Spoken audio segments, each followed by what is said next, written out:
Hey guys, welcome back to my channel. I have a job interview today. I will admit I'm a little nervous, and I think what I'm nervous about is the fact that I've I've been with my current job for about 5 years, and I absolutely love it. Like the only thing I'm going to miss about my job are the people. I mean, and I say that particularly because the job I'm interviewing for is the same. I'll be doing the same thing. But you know, when you get to the point where you feel that you've gone as far as you can on a job and like possibly there is no room for advancement, that's how I feel where I am. Wonderful company, wonderful people. My boss, best boss I've ever had in my entire life. Ever. And it's hard for me I get attached to people, but like I used to tell my friends, my kids, and I need to just go along with it. They're your friends wherever you are.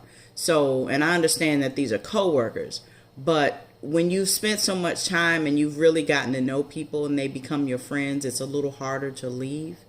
And it's not a money thing, it's a money thing. But I don't know. I just wanted to come on here for a few minutes. I'm a little nervous. So, I don't know. But just following my gut and knowing that I deserve this new job. This is the second company that I'm interviewing with. Second company, first interview. The first company I interviewed with, I had my first and second interview, and I won't know anything about that until next week. That's the one I really, really want. It works. It helps my work-life balance perfectly. This one is perfect. This company that I'm interviewing for today is perfect because all of the systems that I currently use, they use as well. The first company, they use different systems, so I have to learn everything all over again.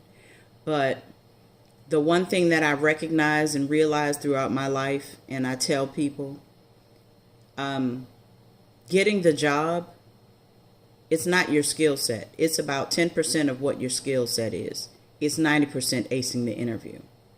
And because regardless of how many skill sets or how advanced you are in training or how many degrees you have, you still have to be trained on that company's policies and procedures. So again, I've always experienced, it's 10% of what you know and 90% of how you ace the interview. So do your research on these companies that you're interviewing for. I don't care if it's McDonald's. Do your research on them. It's really refreshing to an interviewer to know that you're coming into an interview or a discussion knowing what you're talking about. And don't speak it as if you're reading it. Speak it as if you're conversing with someone and you're just, as a matter of factly, bringing up a statement about the company that you're interviewing for. It makes a big difference. Get to know who your interviewer is. More than likely, in a business setting, you're going to find out who you'll be interviewing with. Look them up.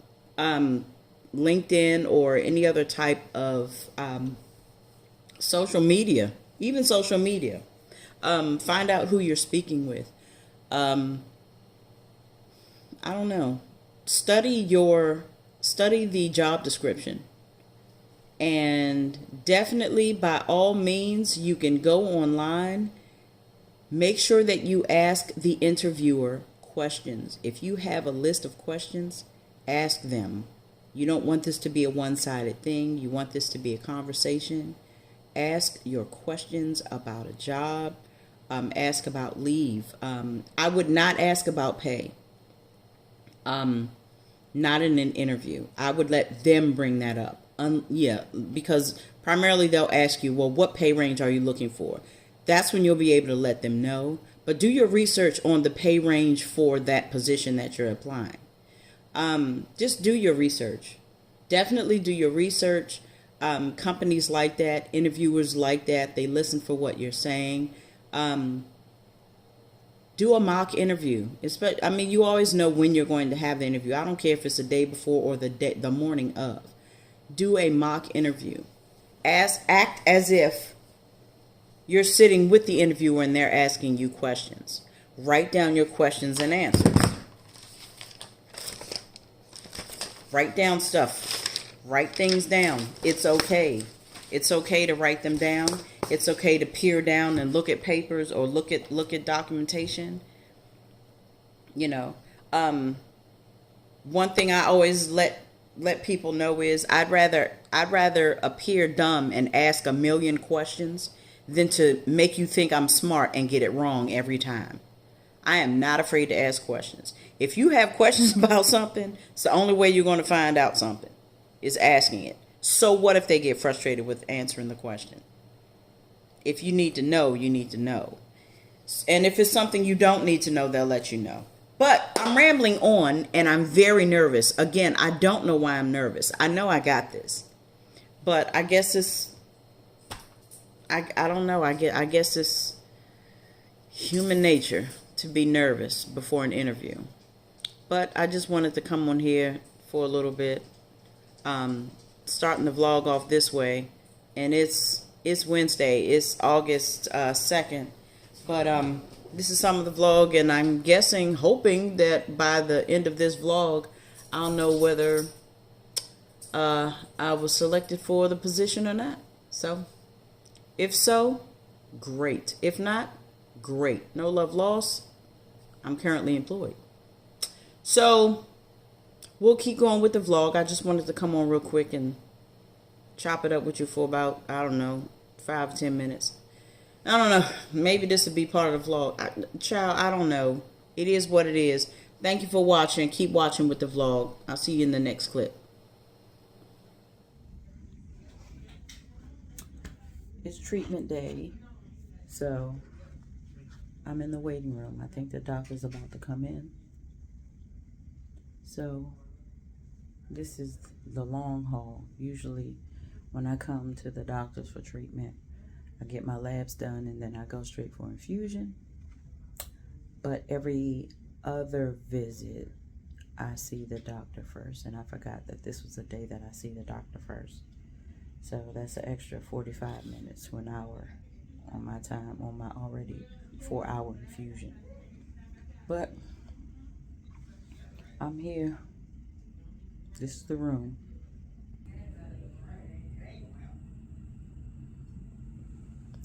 Boring as hell. Just a regular old room. And then there's me. Well, I think the doctor's about to come in. Nothing spectacular happening today. I am going to take a ride up to Philadelphia, the husband and I, just for a quick getaway. We'll see. Yeah, we'll see. Okay. Listen here. All right. So I was back at the doctor's office. Well, not back, but I was at the doctor's office getting my treatment today. So there was this guy who was sitting in the chair next to me, and he was getting a treatment. I believe he was getting chemo. So they were short-staffed, the nurses. They were short-staffed today. So I don't know if you know how treatments and infusions and things work, but usually there's a bag of saline that hangs, and it combines with your medication, so it's not too strong. And so when one bag is done, the machine beeps, and then it indicates the nurse to come over so that they can switch out. The nurses were at lunch with the exception of one. This patient needed help because the machine kept beeping. So the nurse came over to help. Now, this was not his original nurse. His original nurse was at lunch. But the one nurse who was available was there. So when she came over to his machine, he asked, "What the hell are you doing?" She said, "Sir, I'm trying to switch the machine over so that your treatment can continue." He made a big fuss. He did not want this nurse. He wanted this nurse. Now, she tried to indicate to him, "Sir, she's at lunch, but I'm here to help you. I just have to press this button and it switches over so that your medication can continue." He made a huge fuss. He let the machine beep. He said, "Give me a non-disclosure statement or something that I can sign, because I refuse to have you touch my medication. I'd rather wait for my nurse to come back." Now, me, I'm sitting there across from him, and I'm like, "You're serious? You're signing your death wish right now? This is where you sign? Because you don't want this? You prefer this?" And that's fine. We all have our preferences. I get it. That's completely, we're all allowed to have that. I don't know what I would have done had I been that nurse. But I probably, thinking about it, me not being a nurse, "Okay, bye. Take care then. Bye-bye now," in the words of Jim Carrey. Like, are you serious? Again, I understand that people have their preference of who they want. I get it. But this is your health. You are in a medical facility. And I'm not really certain that every single time you want a specific nurse that you're going to get it. But I thought that was wild. That's not the first time I've seen that. A cousin of mine who's a nurse in Mississippi, she encountered that as well. But there you have it. People are amazing. And I say that sarcastically, with my whole sarcastic heart. And I don't know, I'm gonna end the vlog here. Just to reiterate, I got that job. I interviewed that day. I got the job that day, because I'm that one. But congratulations to my girl Christy Danielle. She start her new gig too, and I start mine in September. We moving up, girl. What? Anyway, thank you guys so much for selecting this video. If you like content like this and want to see me keep going, you know you do. Quit playing. Don't even play yourself. Give me a thumbs up, like, share, comment, and subscribe. And to the next video. I will see you later. Peace.